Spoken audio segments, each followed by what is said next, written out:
So here's the beginning. You take off some of the Teflon tape. Don't try to use the thing and twist it around, and believe me, it's when it's not a half-inch pipe or three-quarter-inch pipe that you're trying to coat, and it's just one of these, you're better just taking the piece and doing it counterclockwise, because it's screwing in to the right, so you want to put the Teflon tape to the left, and you want it below this area.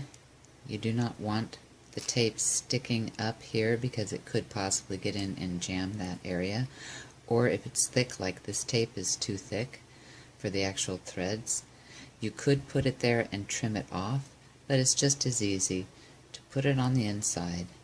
You do want to pull it a little bit taut, but not tight, okay? And the best way to do it is get it started, pull it a little bit taut, and then by holding it with one finger, you can just roll it on to your other finger. And that's going to allow the threads to take on the Teflon tape. Now see how it kind of bundled up there? I don't really want that. I want it to be nice and straight. So you just roll it. And I'm not pulling the tape tight, but I'm just pushing it kind of up onto the threads. And that's all you really need to do. It's a very small amount. It's okay that this is here, we'll take that off later, but you just want that to be threaded, and I'm just not even putting pressure with these two fingers, I'm just making sure that it's nice and smooth. And then we take this bottle cap and we heat it up. Now this cap comes off of a different size bottle. This one is for a quart, this one is for a half a liter, and this one is for a whole liter. So the other thing is, this spout happens to have, I took the cap off, happens to be able to be removed, okay? But the seal is good enough, and I don't know why that works as well as it does, that it doesn't leak, but we'll test and find out. Very briefly, very quickly, and I have a fan running. You don't want to put it on there too tight or too much. I mean too long or too much, because you want it to melt just enough to where it's heated but not like melted, so you can get a nice tight fit. Now that's hot, and this is going to thread in there, and you just want to push it in slightly. And if you're very even with your hands, it will go in nice and even. Once it's threaded, it'll thread pretty evenly and quickly. So that's what you end up with. Then you can safely just move this aside, and with your nail, or if you don't have nails, you could use probably scissors or something else, and just get rid of this extra tape.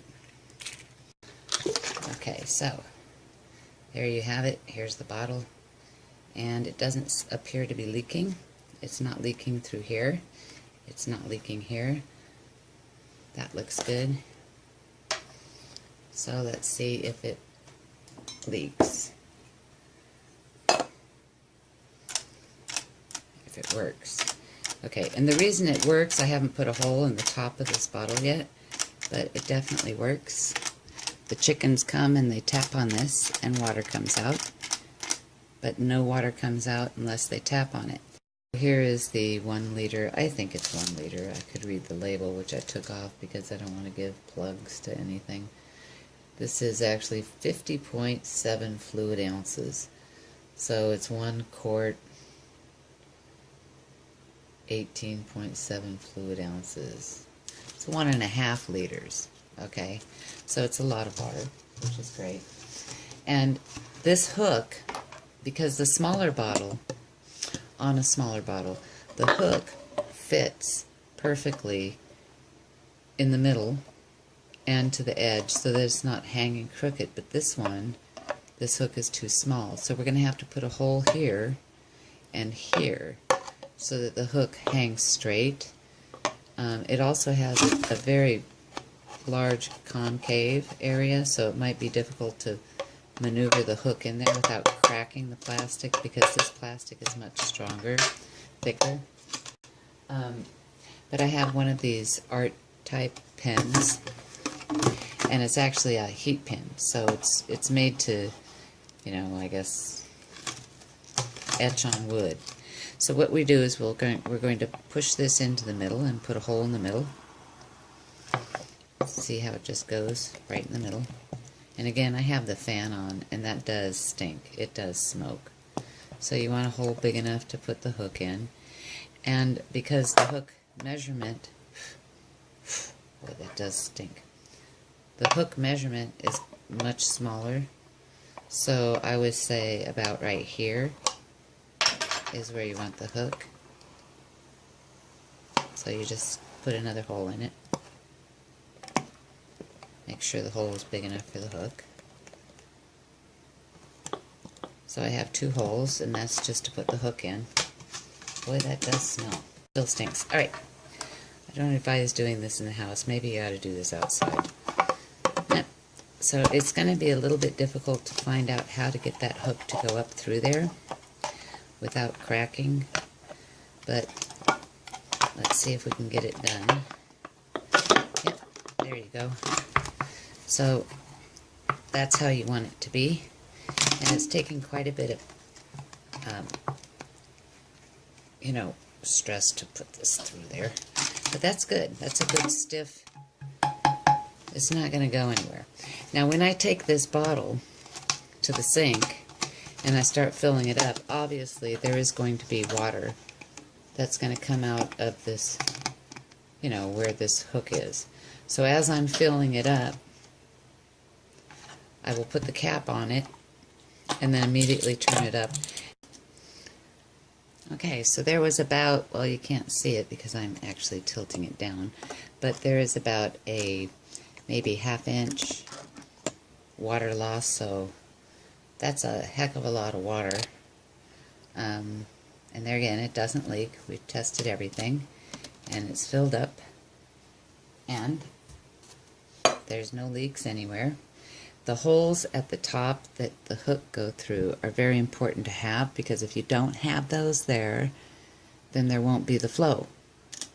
So now we have a complete flow of water coming out.